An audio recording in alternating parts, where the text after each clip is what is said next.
Psychology से जुड़ी महत्वपूर्ण जानकारियों को आज मैं देने जा रही हूँ, जो कि क्या है अवधान, अटेंशन। अटेंशन को सिंपल भाषा में अगर बोला जाए तो ध्यान।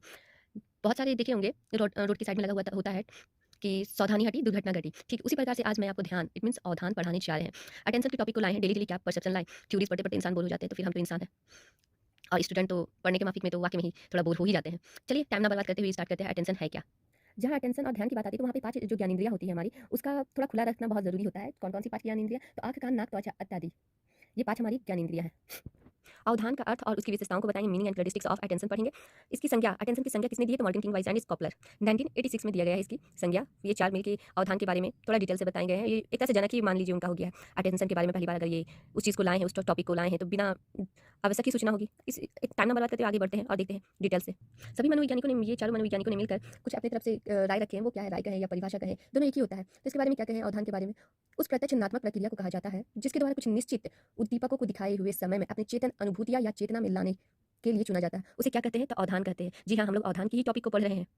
अवधान की टॉपिक में एक और जो मनोवैज्ञानिक है उसने भी अपना सहयोग देते हुए कहा है क्या? मैकलिन ने कहा है 1983 में। क्या कहा है? तो इनका ज़्यादा लंबा परिभाषा नहीं है, इनका शॉर्ट परिभाषा जो कि अधिकतर आप क्या बोलते हैं एग्जाम में देखने को मिलता है। वो ज़्यादा करके आपका ये एग्जाम में, नेट का एग्जाम में देखने को मिलेगा कुछ-कुछ टॉपिक, जो कि क्या है इसका परिभाषा क्या है? इसने मैकलिन ने क्या कहा है वो देख लेते हैं। मानसिक क्रिया का एकाग्रित ही ध्यान है। मतलब कोई चीज़ को हम लोग देखते हैं, जब ध्यान देते हैं तो उस पे लगातार कोई चीज़ को कंटिन्यू कोई चीज़ को हम लोग एकदम ध्यानपूर्वक से काम करते हैं। तो उसी के बारे ये किसने कहा? तो मैकलिन ने कहा है, 1983 में कहा है। अटेंशन के बारे में थोड़ा-सा और ही थोड़ा डिटेल से जानते हैं। एक एग्जांपल ले लेते हैं, ठीक है? जैसे कि आप जहाँ पर भी बैठे हो, एक कमरे में मान लेते हैं कि एक कमरे में बैठकर पढ़ रहे हैं, वहाँ अनेकों उद्दीपक मौजूद होंगे, जैसे बिजली का बल्ब, पंखा, किताब, कुर्सी इत्यादि, परंतु इन सभी उद्दीपकों पर आपका ध्यान नहीं जाता है। मगर कभी-कभी ऐसा होता है ना, कुछ चीज़ें पे इंसान का ध्यान बहुत जल्दी चल जाता है। जिसे आप पढ़ रहे हो, मतलब कोई भी टॉपिक को आप पढ़ रहे हैं, ठीक है? स्पष्ट है कि अवधान या ध्यान एक ऐसी प्रक्रिया है जिसके सहारे हम कुछ खास-खास उद्दीपकों को अपने चेतन केंद्र में ला पाते हैं। जैसे कि मैं अटेंशन के टॉपिक को पढ़ा रही हूँ, ठीक है?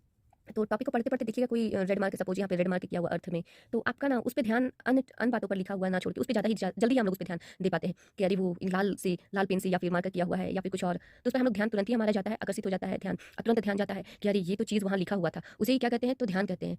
ध्यान या अवधान, कन्फ्यूज़ मत होइएगा ध्यान और अवधान में। चलिए और पढ़ते हैं कि क्या ध्यान के बारे और क्या कहा गया है। तो ध्यान के बारे 6 पॉइंट बताए गए हैं, जिसके अंतर्गत इंसान कोई भी चीज़ को ध्यान दे पाता है। पहला पॉइंट को देखते हैं और पहला पॉइंट है क्या? अवधान एक चयनात्मक मानसिक प्रक्रिया है। Attention is a selective mental process. ठीक है, दूसरा पॉइंट को देखते हैं। दूसरे में क्या है? तो ध्यान में शारीरिक अभियोजना होता है। Attention involves bodily adjustment. तीसरा पॉइंट को देखते हैं। अवधान में तात्पर्य या अनुक्रियाशीलता की स्थिति होती है। Attention involves the state of readiness and responsiveness. चौथा पॉइंट को चलते हैं और देखते हैं चौथा पॉइंट क्या है। अवधान का विस्तार सीमित होता है। अटेंशन हैज़ लिमिटेड स्पैन और रेंज।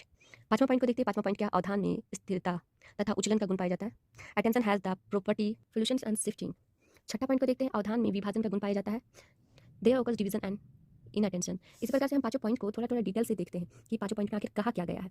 किस तरह से हम लोग किसी चीज़ को ध्यान देकर चयन करते हैं या सेलेक्ट करते हैं या पसंद करते हैं या चूज़ करते हैं। पहला जो टॉपिक है वो बताया गया है चयनात्मक प्रक्रिया के बारे में। इसका मतलब यह हुआ है कि हम अपनी समक्ष उपस्थित सभी उद्दीपकों पर अवधान नहीं देते हैं, बल्कि उसमें से अपनी इच्छा, आवश्यकता या उद्दीपक की कुछ खास या ज़रूरी विशेषताओं के आधार पर ही कुछ उद्दीपकों को चुन लेते हैं और उस पर ध्यान देते हैं। एक उदाहरण ले लेते हैं, जैसे कि क्लासरूम का। वर्ग में शिक्षक का भाषण सुनते समय आपका ध्यान टीचर की आवाज़, उसके चेहरा भाव, भंगिमा के अलावा कुछ नहीं होता। हालाँकि क्लास में बहुत सारे उद्दीपक मौजूद होते हैं, जैसे कि मान लेते हैं जो जिस चीज़ में आप बैठे हैं, जैसे कि टेबल ले लेते हैं, कुर्सी ले लेते हैं या बेंच ले लेते हैं। और भी क्लास में उद्दीपक होते हैं, जैसे कि पंखा, अन्य दोस्त भी मौजूद होते हैं। ये सारे उद्दीपक उस समय हमारे चेतना केंद्र में नहीं होता।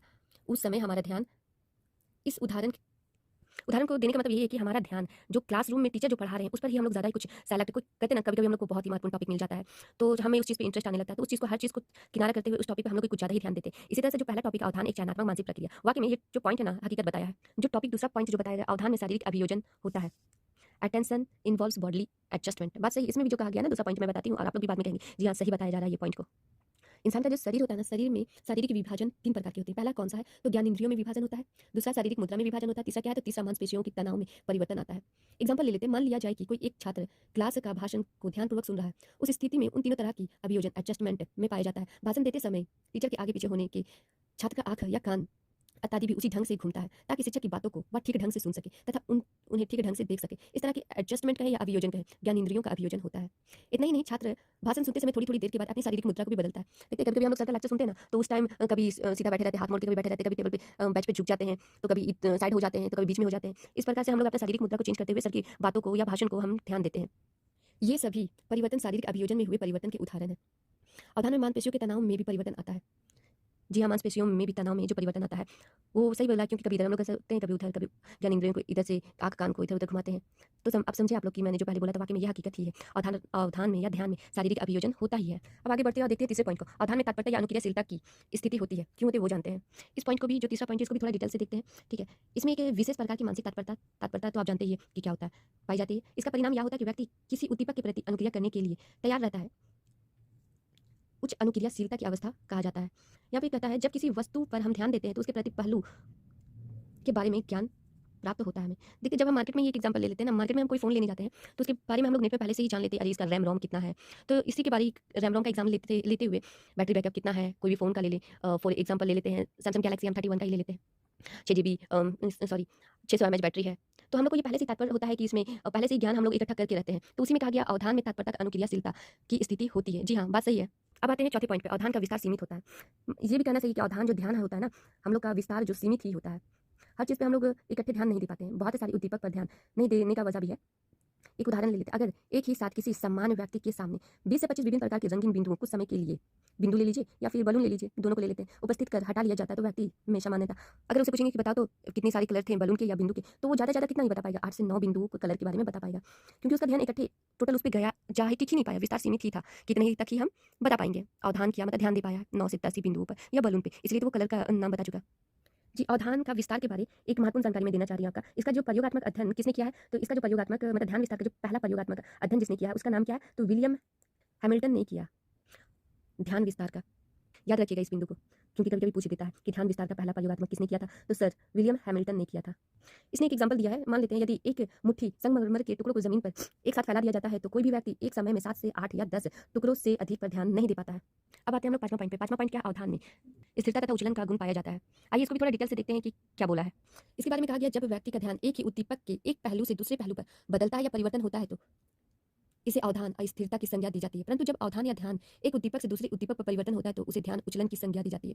ध्यान से सुनिएगा, यह कह रहा उद्दीपक के एक पहलू से दूसरे पहलू पर बदलता है या परिवर्तन होता है तो उसे क्या कहा जाता है, अवधान स्थिरता की संज्ञा दी जाती है। उसी भाषा में दूसरी बार कहा गया है उचलन के बारे।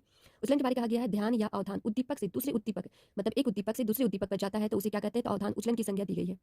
इसका एक एग्जाम्पल ले लेते हैं। आप लोग तो मार्केट आए दिन सभी लोग जाते हैं, ठीक है, तो इसका उसी से जोड़ के देखते हैं, ठीक है। ऐसे ऐसा भी होता है ना, जब हम किसी कपड़ा की दुकान में बैठते हैं तो हमारा ध्यान कभी कमीज के ऊपर जाता है, कभी पैंट के ऊपर जाता है, कभी साड़ी के ऊपर जाता है। भिन्न भिन्न तरह के वहाँ पे आइटम्स होते हैं, साड़ी हुआ, कुर्ती हुआ, ये सब तो सभी सुंदर, कभी कभी सुंदर चादर पर जाता है। ध्यान में इस तरह के परिवर्तन को क्या कहते हैं, तो अवधान उचलन की संज्ञा दी गई है। और अस्थिरता के बारे बताते हैं, इसका भी एक एग्जाम्पल देखिए। मान लेते हैं अजनबी को देखने पर यदि ध्यान कभी उसके चेहरे पर, कभी सिर के बाल पर, तो कभी पहनावा पे, तो कभी हाव भाव पर, यहाँ हम देखते हैं कि उद्दीपक के विभिन्न विभिन्न पहलुओं पर हमारा ध्यान इधर से उधर होता रहता है। ध्यान में इस तरह के परिवर्तन के अवधान को क्या कहते हैं, तो अस्थिरता कहा जाता है। देखिए अस्थिरता या उचलन, उचलन में दो व्यक्तियों का बात किया जा रहा है, अस्थिरता में एक ही व्यक्ति का बात किया जा रहा है, ठीक है। तो इसलिए ये टॉपिक जो है ना, अस्थिरता और उचलन के बारे में थोड़ा संभल के अच्छा से पढ़ें। जैसे कि मैंने बताया है, अस्थिरता एक ही व्यक्ति के बारे में पूरा बता रहा है और उचलन में दो व्यक्तियों का जिक्र किया गया है। इसी प्रकार से आज हम कितना छठा पॉइंट पे जा रहे हैं। छठा पॉइंट क्या है, अवधान में विभाजन का गुण पाया जाता है। जी हाँ, जो मैंने ये टॉपिक कहा है, अवधान में विभाजन का गुण पाया जाता है। बात सही, जब व्यक्ति किसी परिस्थिति में अलग अलग दो या दो से अधिक क्रिया करना प्रारंभ कर देता है तो वैसी परिस्थिति में व्यक्तियों का ध्यान या अवधान उन सभी क्रियाओं पर होता है। अवधान की इस स्थिति को अवधान विभाजन की संज्ञा दी जाती है। इसका एक उदाहरण ले लेते हैं और उदाहरण से आपको समझाते हैं, क्योंकि उदाहरण ही एक ऐसा चीज़ है ना जो कॉन्सेप्ट क्लियर करता है। ठीक, एग्जांपल देते हैं, जब आप किताब पढ़ रहे हैं तथा साथ ही साथ रेडियो भी सुनते हैं, सुनने की कोशिश कर रहे हैं, तो इससे आपका ध्यान दोनों पर यानी किताब और रेडियो पर विभाजित हो जाता है। अवधान विस्तार का पहला अध्ययन किसने किया था, तो पॉल हान ने किया था। कब किया था, 1887 में किया था। अवधान विभाजन का मतलब अवधान या ध्यान विभाजन का सबसे पहला अध्ययन किसने किया था, तो पॉल हान 1887 में। इसी प्रकार से आज हम अपने टॉपिक को समाप्त करते हुए एक छोटा सा टिप्स बताते हैं कि अगर अवधान के बारे में कोई इंसान पूछे ना कि अवधान है क्या, तो सिंपल भाषा में कहेंगे आप, एक चयनात्मक मानसिक प्रक्रिया। क्या कहेंगे, अवधान क्या है, तो अवधान एक चयनात्मक मानसिक प्रक्रिया है। देखने के लिए धन्यवाद, थैंक यू सो मच।